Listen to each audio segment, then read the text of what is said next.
I welcome you to Art Magnum really well. So sometimes you really feel bad when a show that you've seen so warmly come to an end, but I think all good things have to come to an end. And I think the whole of Delhi's art fraternity has come and seen this show and enjoyed it. And I have to really thank Saurabh for putting it together, because certain epics remain in your head as an Indian, and Mahabharata tops the list. So to put things into perspective, I'd like to invite Jyotirmoy, the curator of the show, and I don't think he needs an introduction, except that everyone here has seen what spectacular work he's done with Mahabharata. So can I ask him to come and say a few words, please? Thank you, everyone. Good evening. I especially thank to Inadi to accept our invitation, because just this event was just suddenly we have discussed and finalized to give a discussion forum on Mahabharata and on art, epics and all different under this context. And then I called, I know she is doing one really great show, Bengal Nama. Recently, just yesterday it was finished, but it's going to be continued to the gallery. But she was accepted, told that I'm so much busy, but I can't resist myself to come here and see. So thank you, Didi. And then I really thanks to Manish also, because Manish da was last 3 months I'm coming Delhi regularly, but it's very difficult in Calcutta also. He was there, me, but so much busy his schedule, and he has managed to give his time. And Suneet ji is known to me from the day one the Mahabharata in exhibition has started in Delhi, and we have discussed so many points and his thoughts. And last, and I like to thank Saurabh to accept this exhibition, my proposal, and nicely he has mounted this exhibition in his gallery, a new gallery. It is the first show in his new gallery. And I congratulate all of you, and Anshu ji especially also, to give us guidance to lot of new inputs I can.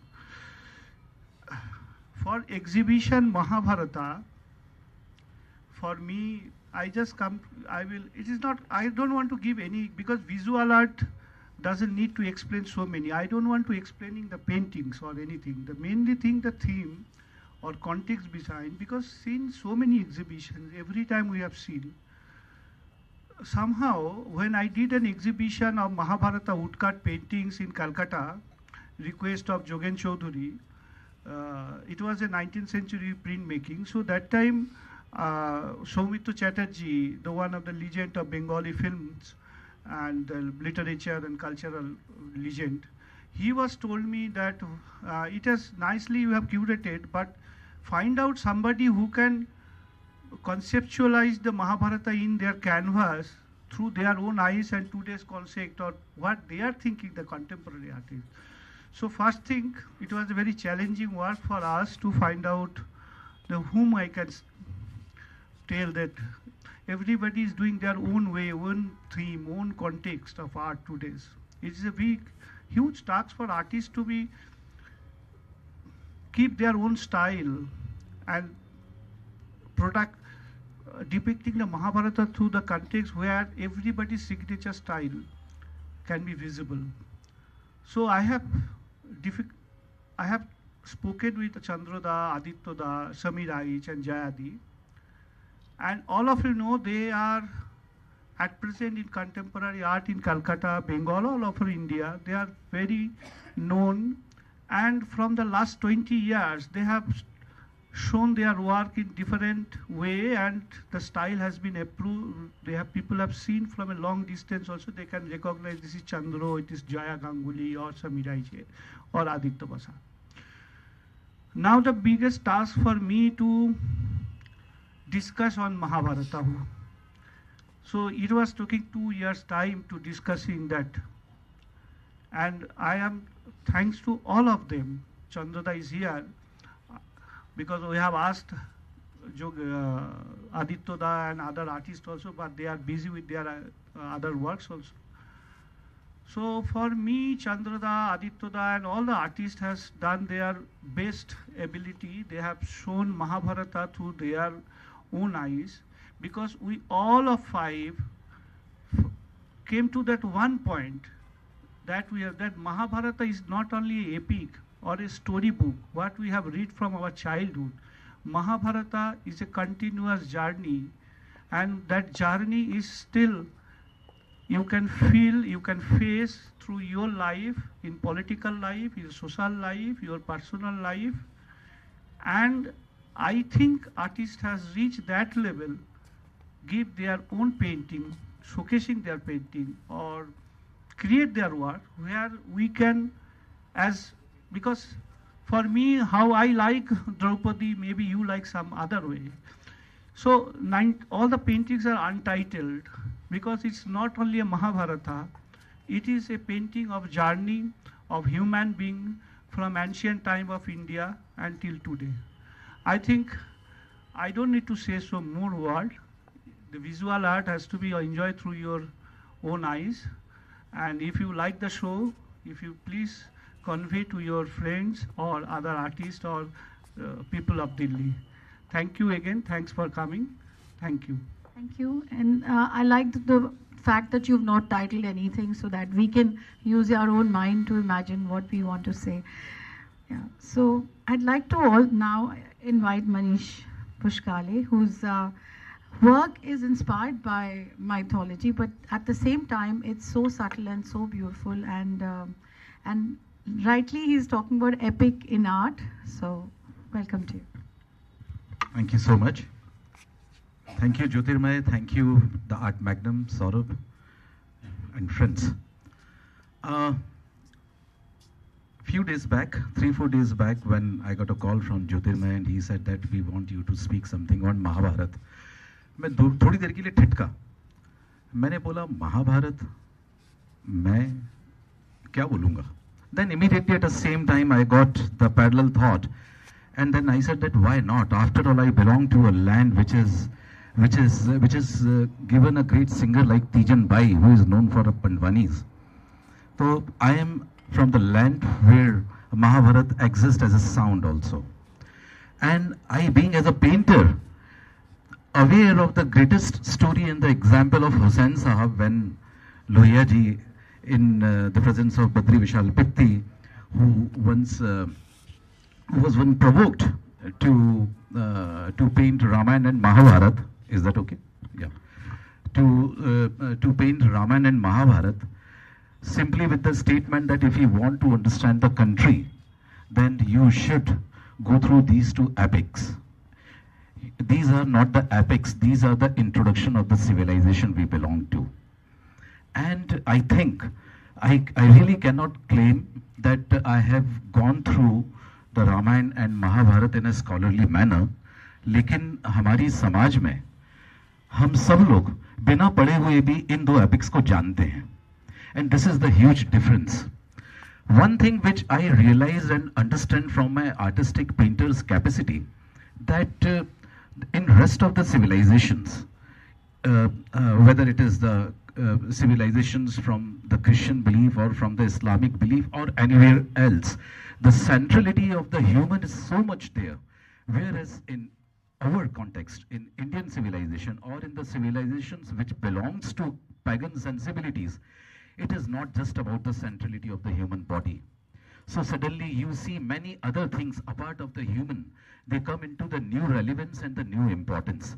And from this point of view, from this window, I really get my reason to step into the mythology, because then it really helps me a lot to enter into the subject and enter into its sensibility, because then it gives me the window of the liberation of the human body also, a subject or a reality which can exist without human also.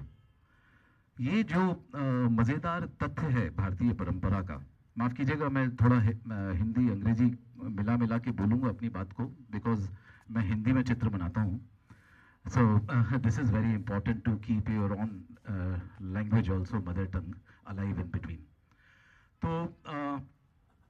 मैं ये बात कह रहा था कि ये जो pagan civilisation की एक जो तथ्यात्मक पहलू ये है, it says that everything is real, but it exists it exists below one sheer, below one sheen, and it is our responsibility to remove that sheen. Then only the reality comes out.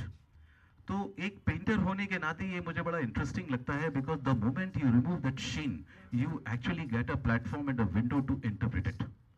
भारतीय परंपरा interpretation के लिए जो स्थान और जो जगह, चाहे कोई लेखक हो, कवि हो, चित्रकार हो, शिल्पकार हो, ये जो स्थान जो मिलता है ये दूसरी जगह उस तरीके से नहीं मिलता. तो these epics are very important for any artist.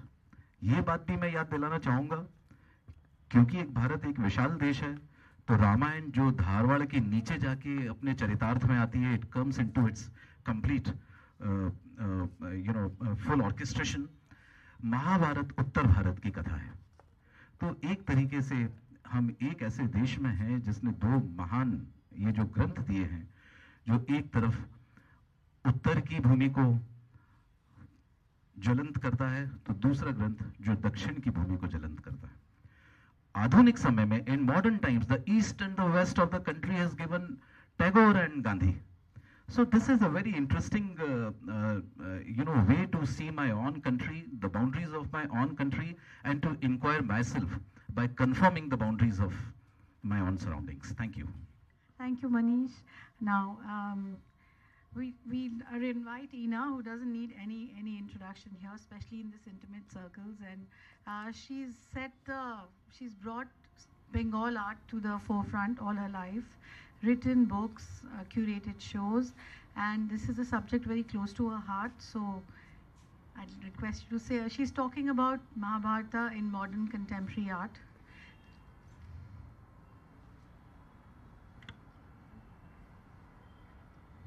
Thanks so very much for that, Anshu.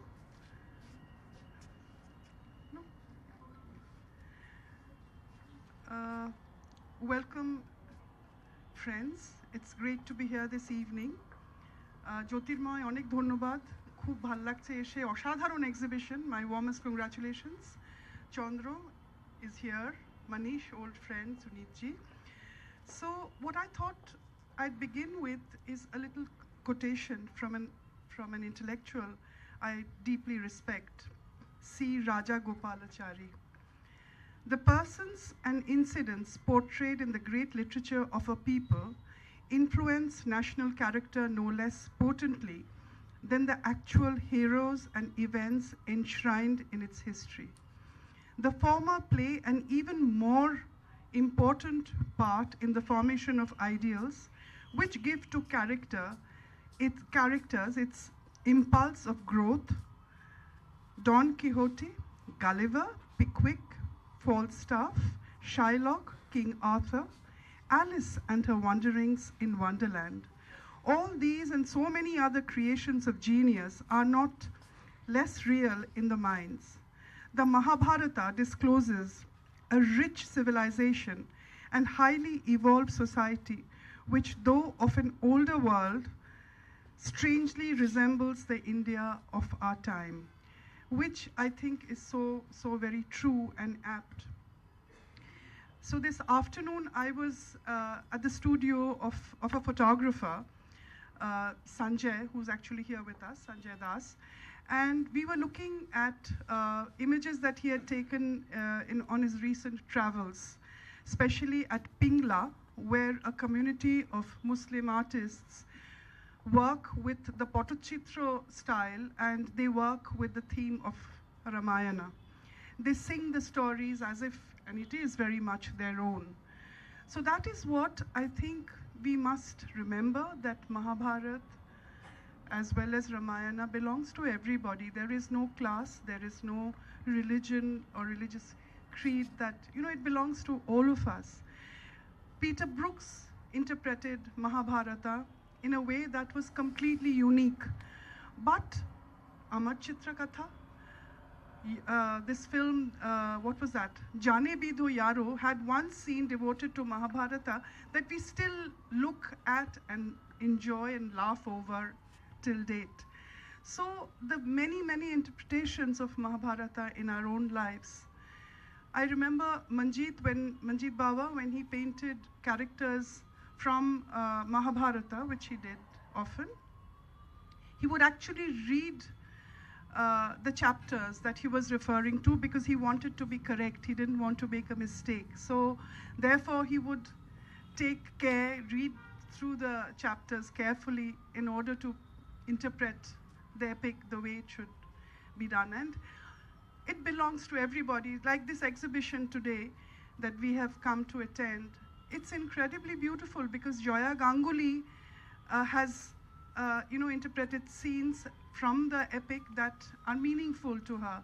Chandra has done it in his own way, as have Aditya and Shomir Aich. To each one, more power and glory, they deserve it. And thank you so very much.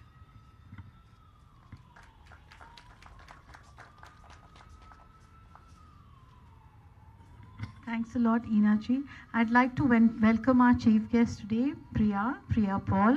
Everybody knows her as somebody who understands art and avidly collects. I think all her hotels have the most beautiful art besides her own home, and welcome. And I think you hold Calcutta in your heart very closely, so that's why she immediately said yes when she got to know that it's Bengal school. Thanks a lot for being here. And we'd love to hear it from the artist. So Chandra is right here, and he's going to talk about his segment of the paintings. So may I please welcome him.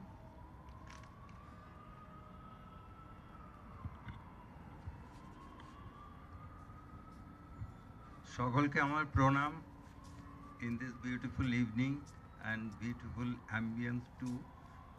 So Mahabharata to me is it was not very easy to portray because when I am very little I heard about that somebody is reading Mahabharata and all. It was fantasy to me. After that, I grew up and I have seen it is more reality. No fantasy is there. And when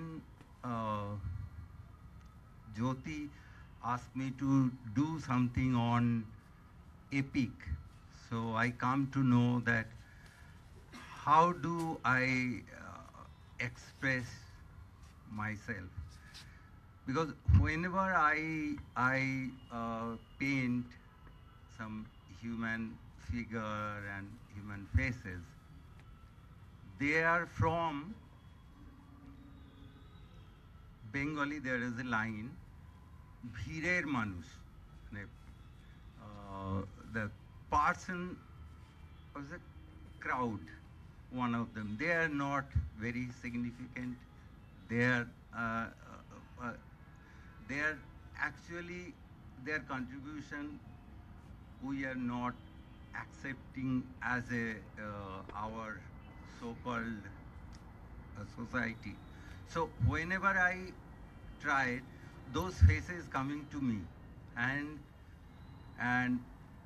when it is epic, I have seen everybody have their own images in their mind after listening Ramayana and Mahabharata. What should I do? So I start thinking, how do I portray? So I felt that politics of Mahabharata is still there, and something like mob lynching, very common thing in India now, and what I have seen in Abhimanyu, all of us know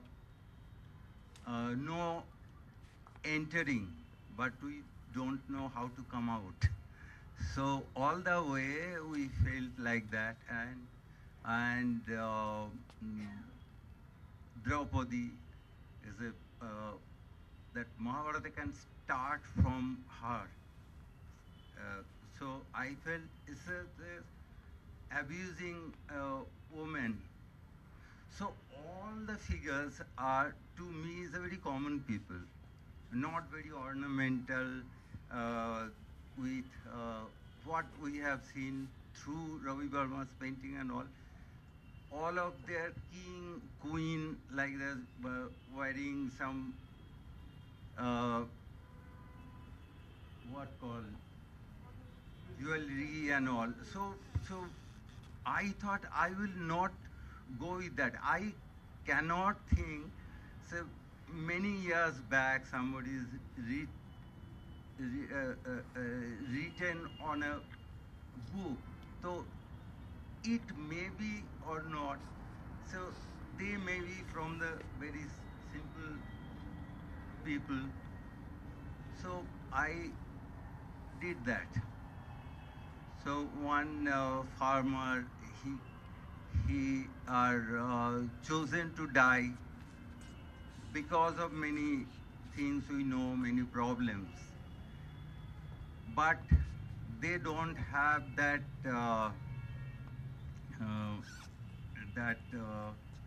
ichha.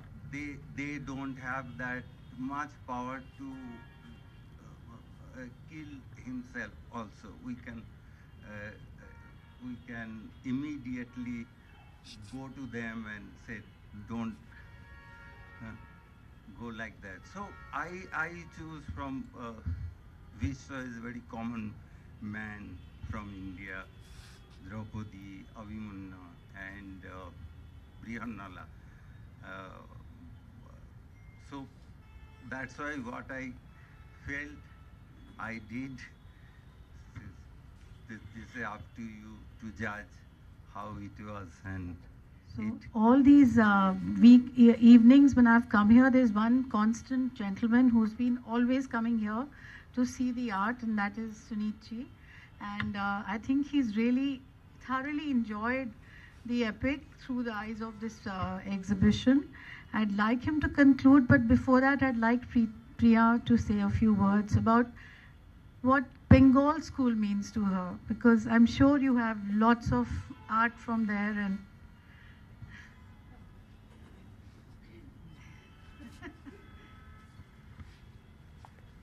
Thank you. Thank you, Anshu. Thank you, Saurav, and for having me here. And Ina, all old friends and artists that I think I've seen in their youth in Calcutta, if I'm not wrong, and my youth. So I, having grown up in Calcutta, of course, one was exposed to not just the Bengal school, but just art in general, all the time. And, that appreciation and understanding of, really the quality of painting and just, the painterliness of painting is something that I grew up with in Calcutta. And of course, being good Calcutta girls, my sister and I were put into a lot of fine art courses and sketching and painting. But that was part of life in Calcutta for children growing up there, girls and boys. My collecting journey started with Calcutta because that's when I was starting to remodel the Park Calcutta. And I decided that I must have real art in every space and in every room rather than, in those days in the late 80s, early 90s, it was all photocopies and prints. So that's how my journey for collecting started. So it was not just buying really the expensive old masters, but it was buying young Bengali artists, upcoming artists. Of course, I worked with Bhattacharjee and other people to commission nice works, but it was also exploring all the then unknown artists, even Aditya, I think from that era. And so that's how my journey, my passion for art started from there, and has gone on into different areas. And I'm actually delighted to be here at this exhibition because I think the Mahabharata has so many stories, and it's amazing that thousands of years later it still is kind of a fountain of creativity for another generation of artists. So I'm very excited to see what has come out of this collaboration and understanding of the epic And I'm looking forward to learning more from, I thought I would learn from everybody today. Thank you so much.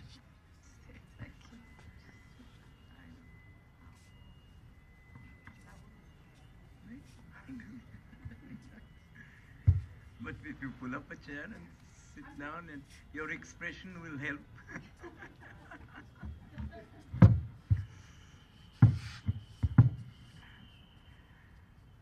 Actually, epics. Oh, sorry. Actually, epics are something that belong to humanity. If you look at the Mahabharata, I was asking some people as to where it was written, how it, went all over the world. The best explanation that I have is that it was written somewhere in Central Asia.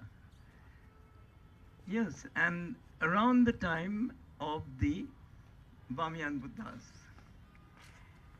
And it was stated very clearly that it was a human experience.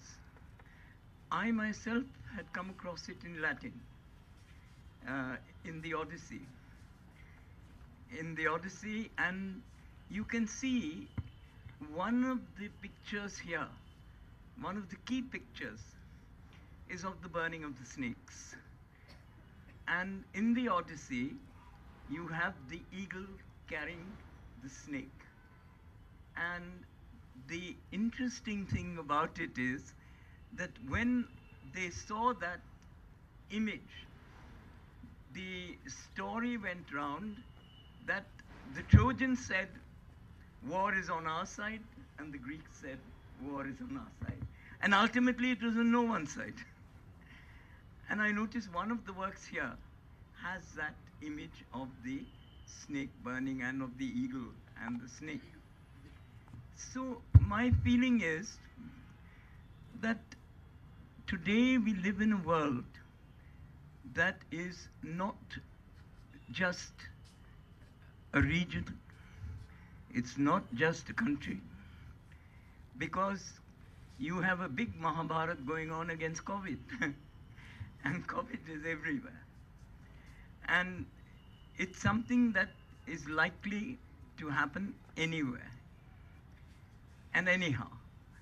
The other thing is, COVID has hurt the ordinary man in the street far more than any of us. I mean, we've all had COVID once in a while, and we all suffer from its results. But the important thing is that COVID has hurt the ordinary person the most. And what I like this exhibition for is it is the ordinary person that they have concentrated on, so that the essence of the Mahabharata comes forward as an international essence and as an essence that in fact affects the ordinary person in the street much more than any of those who can afford, expensive treatment and so forth. So I was delighted to see Aditya Basak's work for that reason. And also, now COVID has made me forget names as usual. The lady, Jaya Ganguly, who I have great respect for. But I did feel that, in our country also, we suffer from not taking women seriously. Of 4 artists, only one is a woman. When from Amrita Shergill down, we have had nothing but women who have been coming forward in our art. And I think it would be lovely to see other women artists come out and express their true feelings to us. The other thing that was very interesting is that we belong to a world that is very complex. We belong to a world that is extremely complex, and in this complexity, we see that a number of artists have taken the trouble to make the Mahabharata real to all of us. And art is realism. In fact, I was discussing with a young Turkish girl who is painting now. She's got an exhibition coming up. And she told me, she said, you know, I don't have to explain anything to anybody. When you come and enter my studio, you know what I'm saying, because it's there as a picture. She said, I don't have to explain anything. It's there. So I would say this exhibition is there. We don't have to explain anything. But there is one thing that we must understand, that in a world that is consistently becoming more and more international, we must also open our doors to international exhibitions. In fact, a friend of mine has just told me that she is going to get African, American, and other artists to be with 10 Indian artists, you see. And that way, the Indian artist is not just left in a region. The Indian artist is not just left in South Asia. The Indian artist is a part of world art, and I congratulate you for having taken a step that is a part of world art. Thank you very much. Thank you. And before we conclude, I'd like to invite great collector Safir, who's here, to come and honor Priya, who's our chief guest today. I always get confused because I'm fond of both of you. So Priya ji, thanks a lot for being here. Jyotirmoy, please honor Priya.